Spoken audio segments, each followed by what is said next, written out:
Good morning, Mr. Chair.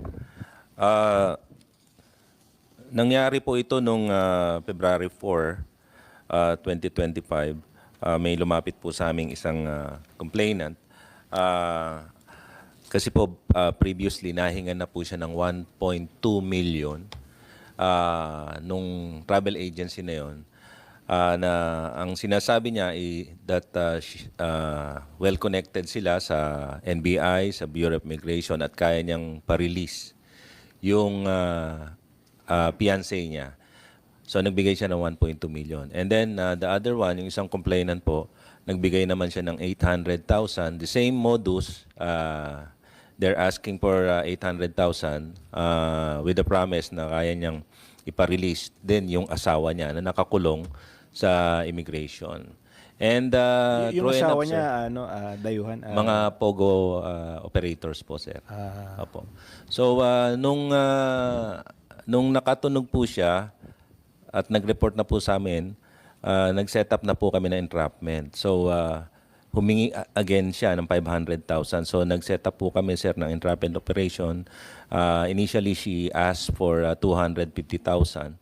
So, in-entrap na po namin siya. Nahuli na po namin. Nung mahuli po namin siya, then we were surprised that in the office, nakakita po kami ng mga government-issued IDs like yung sa DOLE, yung ini-issue po nila, yung alien employment permits, and then they have birth certificates, they have marriage certificates. And these are all original, sir, dahil may mga resibo pa po galing sa PSA. And a lot of government-issued IDs, even passports. Kasi sir, last year, itong agency na to, itong travel agency na so was already in our radar na sila po yung mga gumagawa ng mga passports, Philippine passport. They issued a Philippine passport dun sa mga foreign nationals and then pinapalitan po nila ng mga pangalan. So, yun po yung nangyari ron. So, na-interrogate nyo yung agency. Saan daw nila nakuha yung mga document, yung mga original government Yes, document? during the briefing, sir, sinabi naman po nila na may mga contact pa rin po sila sa mga government agencies. And yun nga ho, sir, yung ni-request namin with other agencies, especially those who issued yung government-issued IDs na to conduct investigation on their own. Basing, sir, dun sa nangyaring insidente yung pagkakahuli po namin. Kasi sa tingin ko, kailangan habulin nyo rin yung mga big fish kasi meron talagang mga kasabwat na, I don't know, hindi ko alam, but baka may connection sa government. Eh syempre, baka isa lang itong agency na to, baka marami na susupply ng mga government documents. We don't know, hindi pa natin alam yung extent ng problema. Eh baka mamaya, malit lang to, pero wholesale na pala, marami pala nakakakuha ng mga official documents. Yes, sir. During the investigation po na ginawa namin, I think we are looking at 21 other banned travel agencies. Kasi sir, according sa Bureau of Immigration, nakaban din itong nahuli na to sa kanilang office.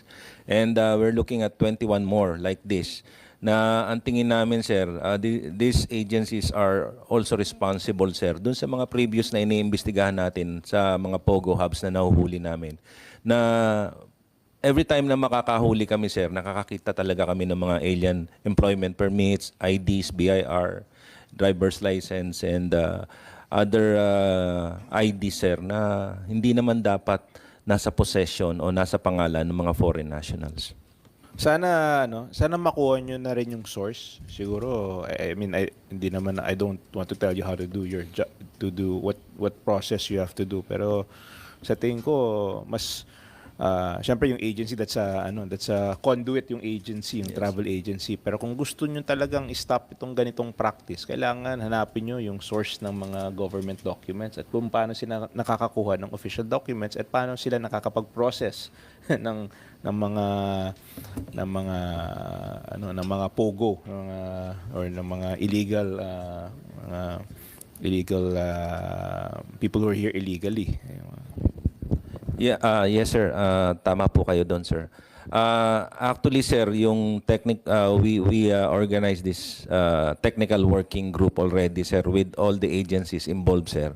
Papatawag na po sila. I think that is scheduled next week. And then we will be discussing on kung bakit nagkakaroon yung mga, especially those banned travel agencies, sir. Bakit sila nagkakaroon still now ng access doon sa mga government agencies na yun, sir. So that will be part of the TWG, sir, na tinayo po ni Executive Secretary Lucas Bersamin. Kasi sa tingin ko, itong nakukuha yung mga documents, syempre, ano yan, itong mga travel agencies, it's also a symptom of a larger issue, which is yung government agencies na kasabwat ng mga criminal groups, and kasabwat sila, nagbibigay sila ng mga official documents at pinoprocess din nila yung mga dokumentong ito. So, I think there's a larger issue at stake also. Beyond the travel agency, siyempre, sila yung distributors, kumbaga, kung mga distributors. Pero sino ba yung wholesaler? Saan sila nakakakuha? At sino yung contact nila sa gobyerno? At I think that's a larger issue that if we want to solve this issue on yung mga illegal migrants, yung mga pupasok dito, I think we have to get to the source, which is somewhere, I don't know kung paano sila nakakakuha ng ganitong klaseng dokumento, but if you find the source, malamang at least mas baka ma-stop pa itong practice pag nakuha nyo na yung source ng mga illegal na dokumento. So I hope siguro sa next hearing sana karoon tayo ng update or kung more on not just the travel agencies but also kung who is the source at paano sila nakakakuha ng ganitong klaseng dokumento. Then anyone can fake. Kung nakakuha sila ng official, anyone can fake meron pang birth certificate. So, magkakaproblema talaga tayo kung meron talaga mga fake birth certificates. Ang dami talaga makakapasok sa atin illegally. I mean, at yung mga masasamang elemento makakapasok dito illegally. So, I hope we can have in the future, in the near future, sana may mga mga good news tayo, may mga nahuhuli na supplier ng mga illegal documents. We will give you an update on the next hearing or siguro, sir, magpapadalan lang po kami ng report if ever we have developments. Yes, and regarding, I just want, may question lang ako sa, siguro the PNP, itong, regarding the seizure of physical assets. Siguro for the law enforcement agencies, I understand umabot na ng 6.2 billion pesos ang value ng assets na galing sa mga raid ng illegal pogos. Tama po ba? 6.2 billion pesos ang... More than. Okay. And the reason I'm asking is because recently ako yung may pinasa po tayong batas, yung AFASA law, wherein actually the law enforcement agency can use these assets for to help the victims of the crimes. Ito yung AFASA bill. And under the AFASA bill, it's physical assets, buildings, yung mga pera, mga sasakyan, maaaring gamitin sa mga expenses ng law enforcement, at para sa victim protection. So, nasa batas na yan, pwedeng gamitin. So, I just want to know kung nagagamit na po ba itong mga assets para sa victim protection at para sa enforcement operations ninyo. Whoever's the law enforcement, baka pwede yung... For the PNP side, sir, hindi pa po kami nakaka-take advantage dun sa... Opo. I just want to remind the law Yes, sir. enforcement agency, nasa Yes, sir. batas na po ito eh. So, yes, sir. On the part of PAOK, sir, meron po kami ngayong ongoing na almost mga 10 sites na under forfeiture or ano. Ngayon po, nasa preservation order pa lang po sila. But 2 of them already have asset preservation order. Namely, yung pong Sunyuan, meron na pong provisional asset preservation order. At saka po yung SA Rivendell na meron pong asset preservation order ng po RTC branch. Now, there are about 10 sites. Doon pa lang po sa Banban, Sunyuan, almost, 10 hectares, 36 buildings, almost 7 billion po yun. Opo. So, marami pa po malalaking mga sites na under preservation order. including po yung sa Cebu na isang malaking resort. Opo. Okay, good. Sana po sa next hearing, ma-update nyo rin kami kung sayang kasi yung nung ginawa namin yung batas, para lang sa law enforcement agencies para magamit yun na rin kasi sayang hindi marami din silang assets na nakatenga lang na pwede namang gamitin para sa operations at para matulungan yung mga biktima. Sana. Yes, sir. Actually, sir, ito pong Nasdaq, sir, building, the one in Pasay, sir, dito rin. That's a 6-story building. Ginagamit na po ng Bureau of Immigration para sa kulungan. Actually, it can house around 1,000 detention prisoners. And ginagamit na rin po ng DSWD yun, sir, for yung first floor and second floor is being utilized by DSWD for the Walang Gutom Kitchen. And kami po, sir, nag-o-office din po doon. And also the National Bureau of Investigation, sir. So, ginagamit na po namin, sir, yung ginawa yung batas, sir. Yes, I and yung the one in Banban, sir, that's about 36 buildings, sir. Ito, sir, yung kay Alice Go, which is talagang I think, sir, next week meron pong schedule of parang inspection to be led by the Executive Secretary Lucas Bersamin and AFP Chief Browner and SND Teodoro, sir.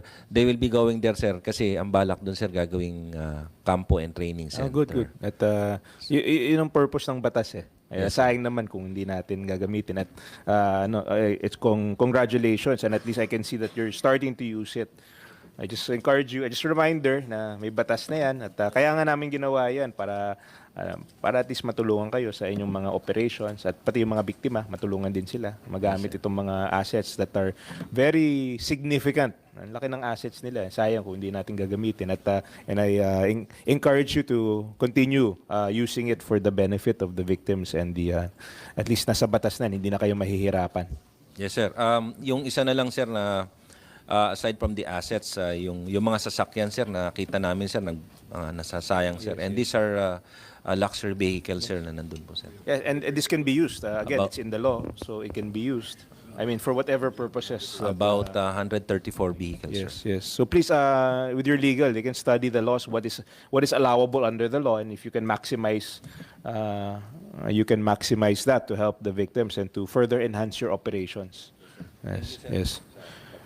Yes, and I'd like to, again, just siguro I'm almost done with my questioning, but I'd just like to encourage our law enforcement agencies. The PAGCOR, they're not an enforcement agency. So they're doing their job by reporting it. Kanina, binanggit nila na ang dami na nilang nire-report.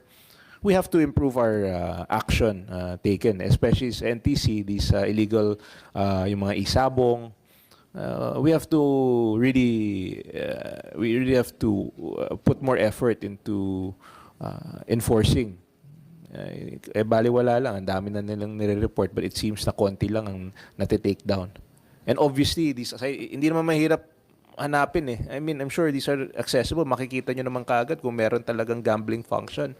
And the fact that wala pang natitake, konti lang ang natitake down, and we don't have any numbers yet, but we'll be expecting the numbers this week. Siguro dapat medyo tutukan hindi naman siguro, dapat tutukan ng NTC yung mga request ng PAGCOR. So can we get that commitment from the NTC regarding the takedown? Yes, sir. We will submit the report po immediately. And siguro, sir, baka pwede nyo rin i-follow up itong mga nire-report nyo so we can also help you in making sure that the illegal is these illegal sites and these illegal operators are being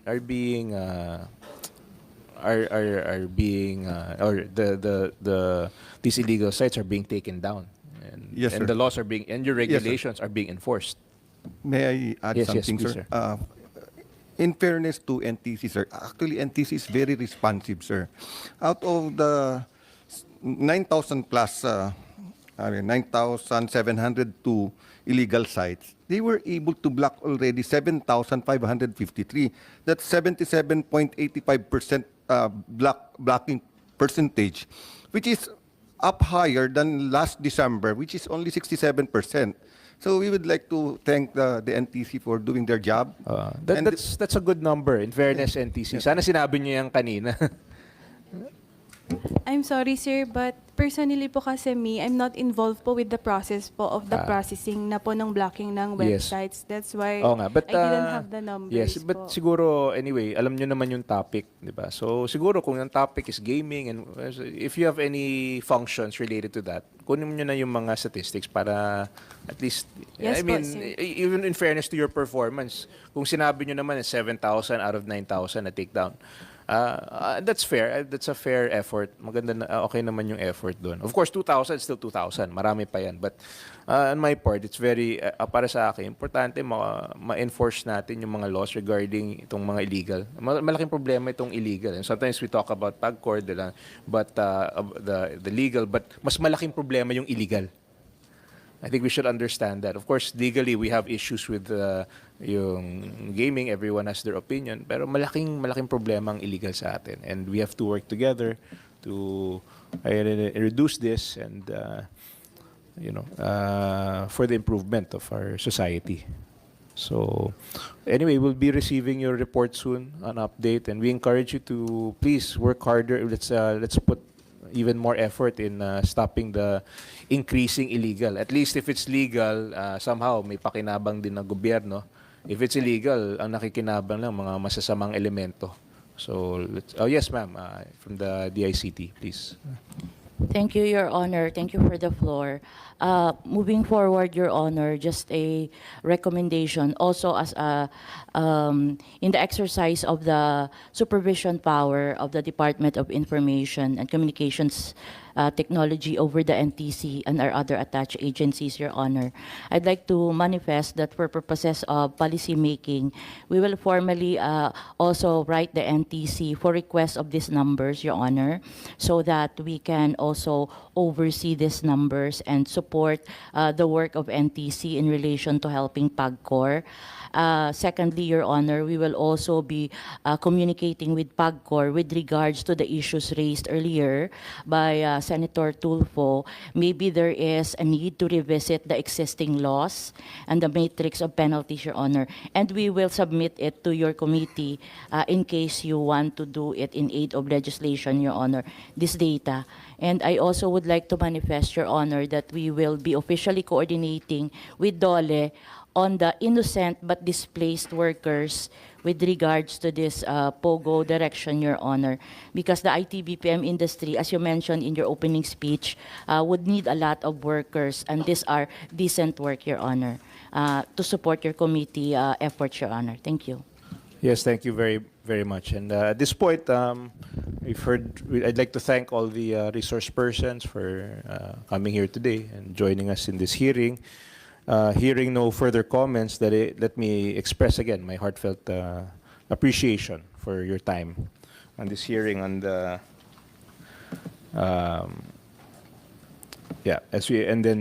on our hearing for the directive of His Excellency President Ferdinand Bongbong Marcos to ban the offshore gaming operations.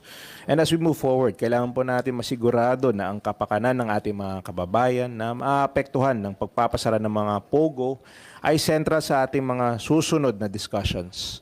Kailangan natin siguraduhin na magkakaroon tayo ng smooth at strategic na plano sa pagsasara ng mga POGO at kasabay ng investigasyon sa mga allegation na atin na pag-uusapan ngayong araw. So with the approval of my colleagues and in consideration of the time allotted for this hearing, I would like to suspend this hearing. If you have any additional comments on any of the sections or provisions of the legislative proposals, please email it to this committee. Again, thank you very much and have a good day.